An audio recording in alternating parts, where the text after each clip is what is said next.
మే 11 జరగనున్న లోక్సభ ఎన్నికల్లో ప్రతి ఒక్కరూ అర్హత గల ప్రతి ఓటరు పోలింగ్ కేంద్రం దిశగా తీసుకువెళ్లి ఓటర్కు వినియోగించుకునేలా చూసే బాధ్యత అందరిపై ఉందని జిల్లా ఎన్నికల అధికారి జిల్లా కలెక్టర్ షేక్ యాస్మిన్ భాషా అన్నారు. లోక్సభ ఎన్నికల నేపథ్యంలో గురువారం జిల్లా కలెక్టరేట్ లో స్థానిక సంస్థల జిల్లా అదనపు కలెక్టర్ టిఎస్ దివాకర, రెవెన్యూ అదనపు కలెక్టర్ పి రాంబాబుతో కలిసి విలేకరుల సమావేశం నిర్వహించారు. ఈ సందర్భంగా మే 11 జరగనున్న లోక్సభ ఎన్నికల వివరాలు వెల్లడించడంతో పాటుగా జిల్లాలో ఓటింగ్ శాతం పెంచడానికి గాను చేపట్టిన ఒక వినూత్నంగా ఓట్ల పర్వము ఓటే సర్వం అనే నినాదంతో కూడిన కార్యక్రమాన్ని ఆవిష్కరించారు. ఈ సందర్భంగా ఎన్నికల అధికారి కలెక్టర్ యాస్మిన్ భాషా మాట్లాడుతూ లోక్సభ ఎన్నికల్లో గతంలో కన్నా ఎక్కువ ఓటింగ్ శాతం పెంచడానికే ఈ కార్యక్రమం ఆవిష్కరించడం జరిగిందని గుర్తు చేశారు. జిల్లాలోని 3 నియోజకవర్గాల్లో ఎక్కువగా ఓటింగ్ శాతం నమోదైన చోట సంబంధిత వ్యక్తులను ప్రోత్సహించడం జరుగుతుందని అన్నారు. అలాగే జగిత్యాల జిల్లాలోని 3 నియోజకవర్గాల్లో ఉండగా 1,12,710 మంది ఓటర్లు ఉన్నారని వివరించారు.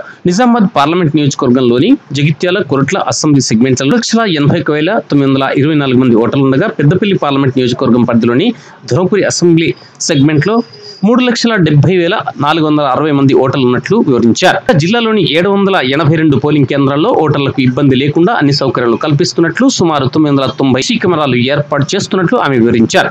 అంతేకాకుండా జిల్లాలో 36 సిస్టమాటిక్ పోలింగ్ కేంద్రాలను ఏర్పాటు చేస్తున్నట్లు ఆమె పేర్కొన్నారు. జిల్లా కలెక్టరేట్ లో ఏర్పాటు చేసిన press meet and sweep initiative programme వచ్చేసిన ఆల్ డిస్ట్రిక్ట్ ఆఫీసర్స్, ఆల్ మండల అధికారులు, మున్సిపల్ కమిషనర్లు, మిగిలిన అధికారులు, వచ్చేసిన డిస్ట్రిక్ట్ ఐకాన్స్, మన డిఫరెంట్ సెక్షన్స్ ఆఫ్ సొసైటీని రిప్రజెంట్ చేస్తున్న all 24 is the year of elections. అంటే మీరు ప్రతి దేశంలో మీరు ఎక్కడైనా చూడండి, just in the span of 7 to 8 months అన్ని కాడ ఎలక్షన్స్ జరుగుతూనే ఉంటాయి. మొన్న బంగ్లాదేశ్లో అయింది, నెక్స్ట్ పాకిస్తాన్, శ్రీలంక, అన్ని కాడ. ఎందుకు మనకందరికీ దాదాపు 1947లో we all became independent at the same time.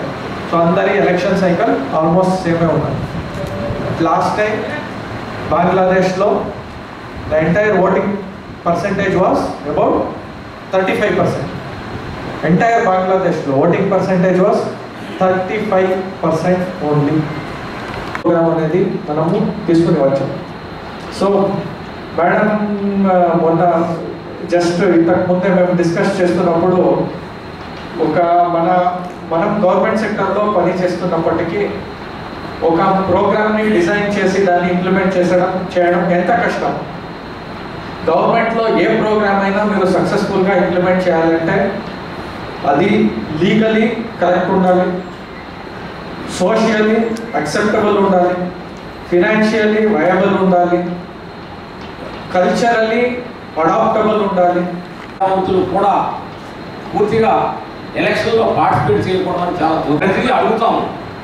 నాకు ఏం చేసేది గవర్నమెంట్, నాకేం కావాలి అని అడగడం ఉంటుంది. కానీ నా బాధ్యత ఏంటి, నా ఒక్క ఓటు ఇవ్వకపోతే దానివల్ల 5 years మనకి ఏర్పడేటువంటి రాజ్యాంగం ప్రకారంగా ఏర్పడేటువంటి గవర్నమెంట్ నిర్ణయం అసెంబ్లీలో అయిన దానికంటే ఎక్కువగా మరి కనీసం స్టేట్లో హైయెస్ట్ నియర్లీ 90% మన దగ్గర ఎక్కువగా రూరల్ బ్యాక్గ్రౌండ్ ఉన్నటువంటి విలేజెస్ ఉన్నాయి.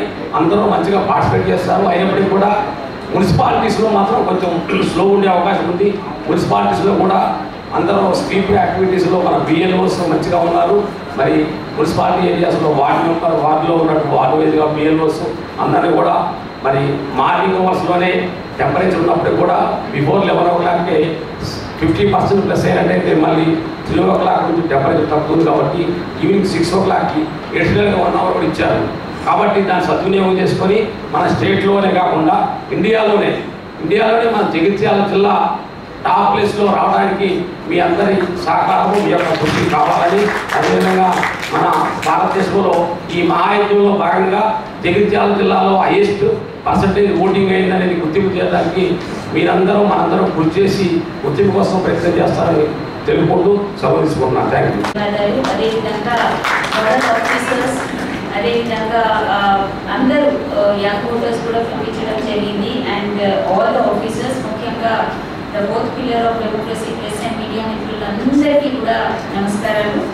సో మనం ఆల్రెడీ ఏసీ గారు, ఏసీ ఎల్పీ గారు, ఏసీ రెవెన్యూ గారు ఇంట్రడక్షన్ ఇవ్వడం జరిగింది.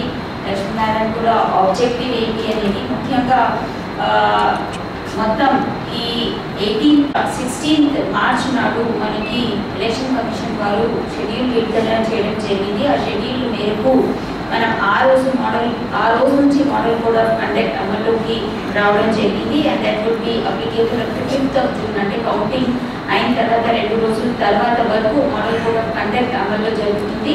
మన అందరికీ తెలిసిన విషయమే ఈ లోక్సభ ఎన్నికలు 543 పార్లమెంట్ కాన్స్టిట్యున్సీస్ అక్రాస్ ఇండియా నిర్వహించుకోవడం జరుగుతుంది. దానిలో భాగంగానే నిజామాబాద్ పార్లమెంటరీ కాన్స్టిట్యున్సీ కింద రావడం జరుగుతుంది. అదేవిధంగా మనకి ధర్మపురి అనేది మొత్తం Dharmapuri constituency including Dharmaram part of Peddapalli మొత్తం కూడా పెద్దపల్లి పార్లమెంట్ కాన్స్టిట్యున్సీ కింద రావడం జరుగుతుంది.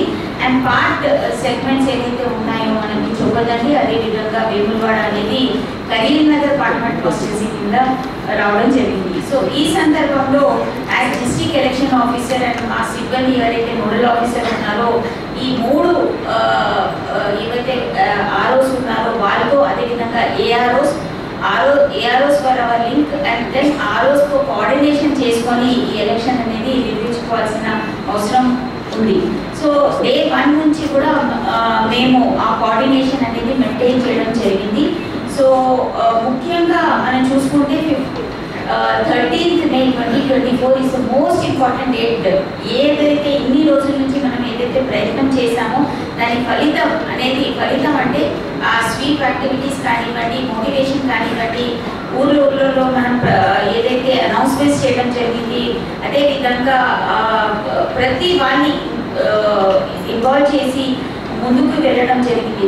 ఓన్లీ ఒకటే ఒక ఉద్దేశం ఏంటంటే ప్రతి ఒక్కళ్ళు ఎలాగైతే ఓటు హక్కు మనం కల్పించడం జరుగుతుంది, ఆ ఓటు హక్కు విలువల గురించి చెప్పడం, ఎథికల్ ఓటింగ్ని ప్రమోట్ చేయడం, అదేవిధంగా మనం చెప్తున్నాం, అదేవిధంగా వాళ్ళ రెస్పాన్సిబిలిటీ అనేది కూడా మనం చెప్పడం జరుగుతుంది. సో దానికి ఆ రోజు అనేది చాలా చాలా కీలకం. నేను ఎందుకు ఈ మాట చెప్తున్నానంటే నా దగ్గర సింపుల్ డేటా, మన దగ్గర మీ అందరి దగ్గర కూడా ఉండొచ్చు. బట్ థింగ్ ఈస్ యూజువల్గా ఏం జరుగుతుంది అనేది మనం చూసుకుంటే పార్లమెంట్ ఎలక్షన్స్లో యూజువల్గా మనకి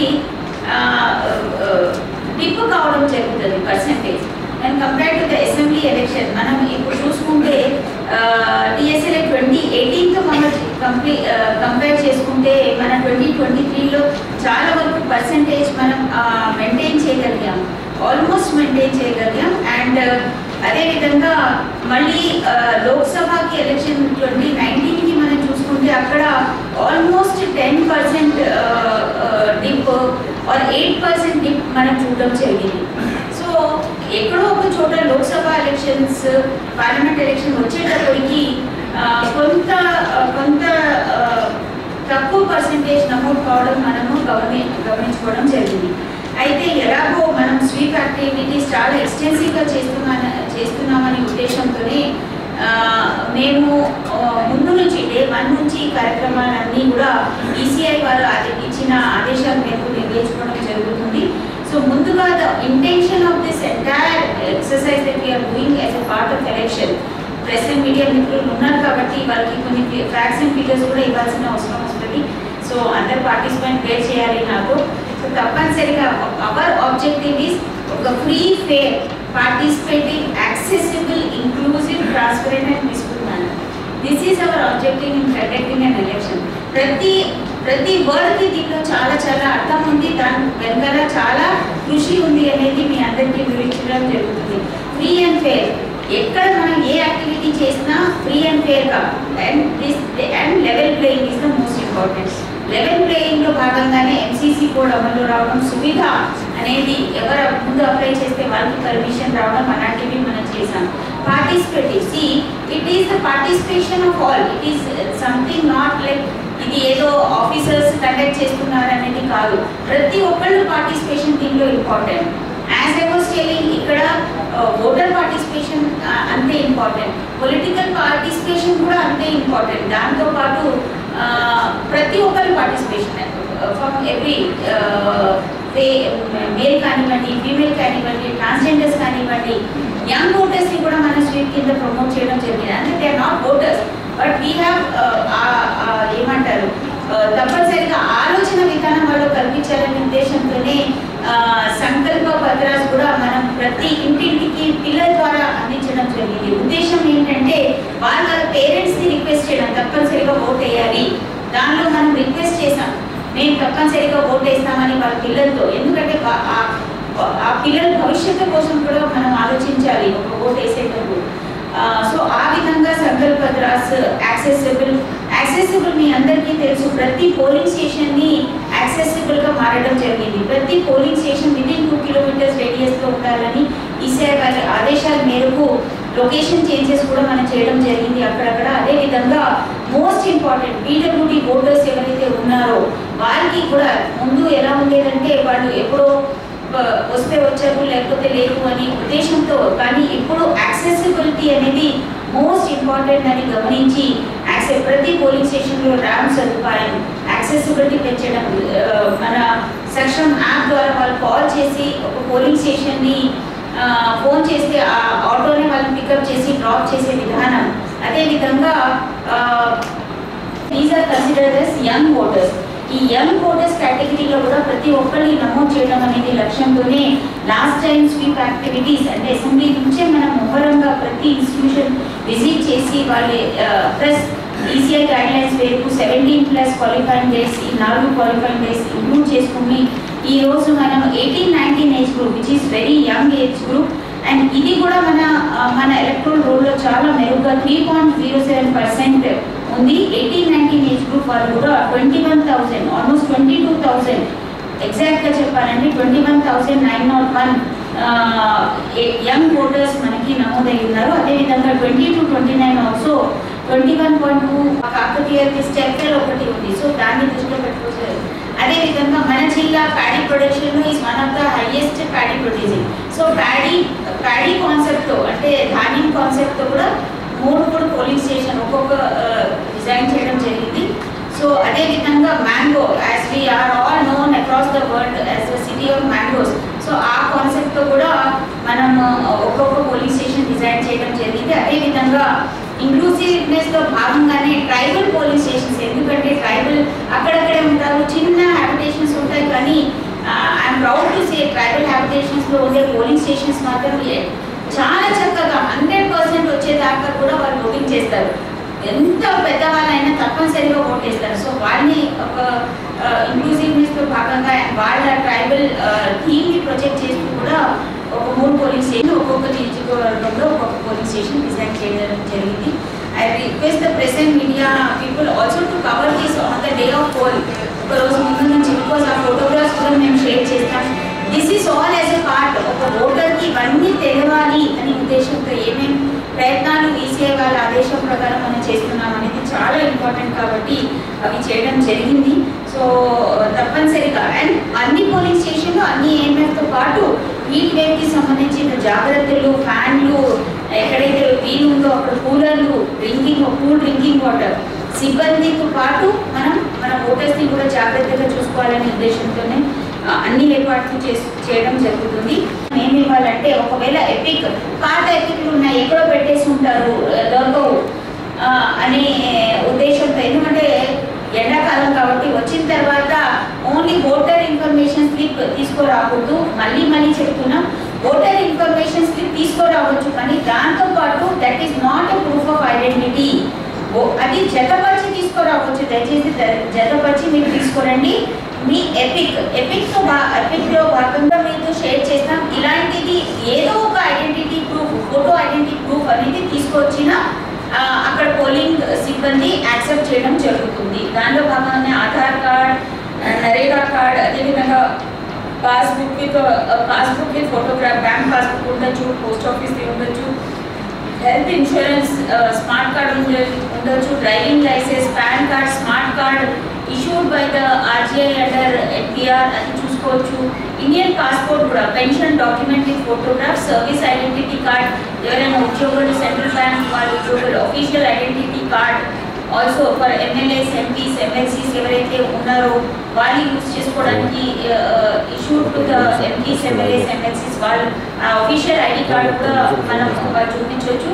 అదేవిధంగా యూనిక్ డిజబిలిటీ ఐడి కార్డ్స్ అనేది కూడా మన social justice and empowerment government of India నుంచి మనం ఇవ్వడం జరుగుతుంది. ఈ 13 రకాలైన డాక్యుమెంట్లో ఎందుకంటే ఇది లేదు అని ఫలానా వాళ్ళు ఎవరైనా దూరం నుంచి ఎండలో వస్తారు, ఇది మేము ఓటర్ ఇన్ఫర్మేషన్ స్లిప్ యాక్సెప్ట్ చేయము, మీరు వెళ్ళండి అంటే మళ్ళీ వాళ్ళు వచ్చేది కష్టం అవుతుందని ముందే ఈ డాక్యుమెంట్స్ గురించి కూడా మీరు చెప్పొచ్చు.